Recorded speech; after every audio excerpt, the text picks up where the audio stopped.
আসসালামু আলাইকুম ভাই। ওয়ালাইকুম আসসালাম। ভাই আপনার দোকানে কি খাবার পাওয়া যাবে? হ্যাঁ ভাই, খাবার পাওয়া যাবে। কি খাবেন? গরু আছে, মুরগি আছে, খাসি আছে, বিরিয়ানি আছে, ভাত আছে। কি খাবেন বলেন? না ভাই, আসলে হয়েছে কি, আপনি যদি খান তাহলে ভিতরে যান, আমি খাবার পাঠাইতেছি। ভাই আমার কাছে তো টাকা নাই, আমাকে কিছু টাকা ছাড়া খাবার খাওয়াইতেন তাহলে আমি আপনার জন্য দোয়া করতাম। আর আমি তো অনেক ক্ষুধার্ত, আর ক্ষুধার্ত ব্যক্তি যদি আল্লাহর কাছে দোয়া করে আল্লাহ তার দোয়া কবুল করে। ক্ষুধার্ত দোয়া তো আল্লাহ কবুল করে। আমিও আল্লাহর কাছে দোয়া করি, আল্লাহ যেন তোর পেটটা ভরায় দেয়। আল্লাহ ওর পেটটা তুমি ভরায় দিও। এখন দেখ তোর পেটটা ভরছে কিনা। কইতে যা হ্যাঁ এইসব পাগল ছাগল দোকানে। আসসালামু আলাইকুম মুন্না ভাই। ওয়ালাইকুম আসসালাম। কি গো ভাই, আপনি গত 2 মাস ধরে কিস্তি মিস্তি দেন না, কিস্তির টাকা টুকা কি দিবেন না? ভাই আমি তো টাকাটা এখন পর্যন্ত জোগাড় করতে পারি নাই। আপনি আমারে আর 2-1 সপ্তাহ সময় দেন, আমি আপনাদের সব টাকা পরিশোধ করে দেবো। দুর্মিয়া, আপনি কিস্তি নেওয়ার সময় অনেক মিষ্টি মিষ্টি কথা বলছেন, আর 3 মাস ধরে একই কথাই বলতেছেন। এই সপ্তাহ না ওই সপ্তাহ, এভাবে হয় নাকি ভাই? আমিও তো চাকরি করি, এটাও তো বুঝতে হবে আপনাদের। ভাই আমি তো দিতেই চাই, দেশের যে পরিস্থিতি ঠিক মতো ব্যবসায়ী করতে পারতাছি না। ভাই টাকাটা হইলেই আমি আপনারে দিয়া দেবো। ভাই আমি আর সময় টময় দিতে পারবো না আপনারে। স্যারের আসলে আপনার দোকানে কিন্তু তালা মেরে দিব, তখন কিন্তু আপনি আমারে কিছু বলতে পারবেন না। টাকা যদি দেওয়ার মতো হয় তাহলে কালকের ভিতরেই দিয়েন, আর যদি না দেন তাহলে আমার আর কিছু করা থাকবো না। কথাটা কিন্তু আপনি মনে রাখেন। একদিনের মধ্যে এতগুলা টাকা কই পামু? ব্যবসাটা মনে হয় আমার সাইরেই দিতে হইব। ভাই আপনি কি এই দোকানের মালিক? ভাই আমিই তো এই দোকানের মালিক, কিছু বলবেন? ভাই আপনার দোকানে খাওয়ার মতো কিছু আছে? ভাই খাওয়ার মতো তো আছে অনেক কিছুই, ভাত আছে, মুরগি আছে, সবজি আছে। আপনি কি দিয়া খাইবেন কোন? ভিতরে যাইয়া বসেন। ভাই আসলে হয়েছে কি, আমি তো অনেক ক্ষুধার্ত, খাবার কিনে খাওয়ার মতো আমার কাছে কোনো টাকা নেই। টাকা নাই মানে? ভাই আপনার হোটেলে পরিত্যক্ত খাবার আছে না, সেগুলো আমাকে খাইতে দেন, আমার না অনেক খিদা লাগছে। আরে না, আপনি পরিত্যক্ত খাবার খাবেন কেন? আপনি ভিতরে যেয়ে বসেন, আমি আপনারে ভালো খাবারই দিতেছি। ভাই আমার কাছে তো কোনো টাকা নাই, আমি আপনার জন্য আল্লাহর কাছে 2 হাত তুলে দোয়া করে দিব। আরে ভাই ব্যবসায়ী থাকবো না, আর আপনি 1 প্লেট ভাত খাইলে কি এমন হইব? আরে এনারে 1 প্লেট ভাত দে তো, আর আপনি যাইয়া ভিতরে বসেন।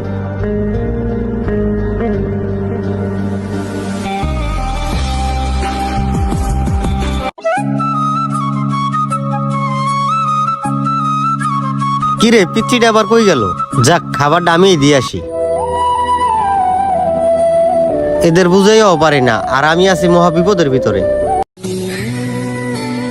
ভাই এই লন আপনার ভাত। ভাই আপনার যদি কিছু লাগে আমারে বইলেন, আমার দোকানের ছেলেটা যেন কই গেছে। আচ্ছা ভাই ঠিক আছে।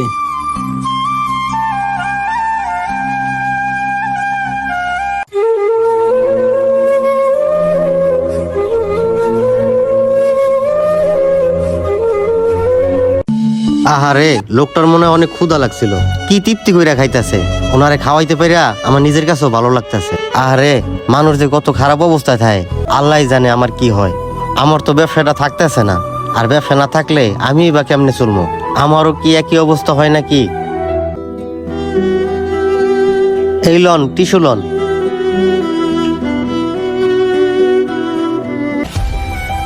ভাই পেট বইরা খাইছেন তো আপনি? ভাই পেট ভরে খাইছি আলহামদুলিল্লাহ। ভাই আল্লাহ যেন আপনার অনেক ভালো করে। হে আল্লাহ, আমি একজন ক্ষুধার্ত ব্যক্তি, হে আল্লাহ এই লোকটি আমাকে 1 মুঠো ভাত খাইতে দিয়েছে, এই লোকটির মনের যত আশা আকাঙ্ক্ষা আছে সব পূরণ করে দিয়েন, তাকে বিপদ আপদ থেকে বালা মুসিবত থেকে রক্ষা করেন, তার ব্যবসায় বরকত দান করে দিয়েন, আল্লাহুম্মা আমিন। ভাই তাহলে আসি, আসসালামু আলাইকুম।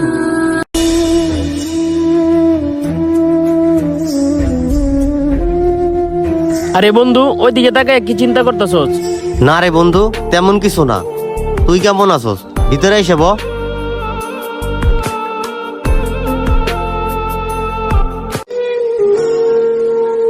বন্ধু, তোর ব্যবসা তো আলহামদুলিল্লাহ ভালোই চলতেছে। আরে বন্ধু ব্যবসা আমার কথা বাদ দাও, তোমার কথা কও। তুমি আর দেশে কয়দিন আছো? বেশি নাই, আর 1 মাস আছি, 1 মাস পরেই চলে যাব। কিন্তু এবার এই লাস্ট, পরের বার দেশে আসিয়া একেবারে সেটেল হয়ে যাবো। দেশে সেটেল হইবা ভালো কথা, তো কি করার চিন্তা ভাবনা করতেছো? কি আর করবো, ওই দেশে তো আমার একটা খাবারের হোটেল ছিল, দেশে এসে একটা খাবারের হোটেলে দিমু। আর তুমি তো দেখি ব্যবসাটা ভালোই জমাইছো, আমাদের থানার সামনে এরকম একটা খাবারের হোটেলে দিব। নিজের পুঁজি দিয়া ব্যবসা করলে লাভই আছে, আমার মতো ঋণ মিন করে ব্যবসা করে কোনো লাভ নাই। হ্যাঁ, পুঁজি তো আমার নিজেরই, কিছু টাকা জমাইছি, টাকার কোনো সমস্যা নাই।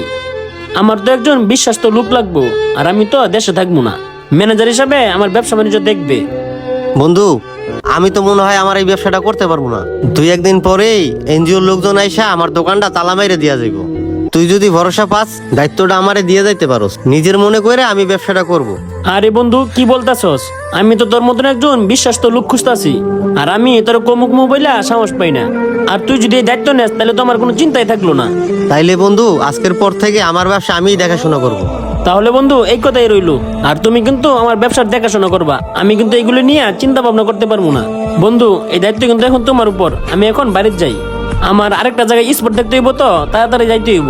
তোমার এই দোকানে যত ঋণপাতি আছে সব কিন্তু আমি দিব, আর এই দোকানটা আমরা 2 বন্ধু মিলে রেখে দিব। ঠিক আছে বন্ধু, তোর কথা শুই না আমি অনেক খুশি হইলাম। ঠিক আছে বন্ধু, ভালো থাক, বিকালে আমি আরেকবার আসবো না। ঠিক আছে।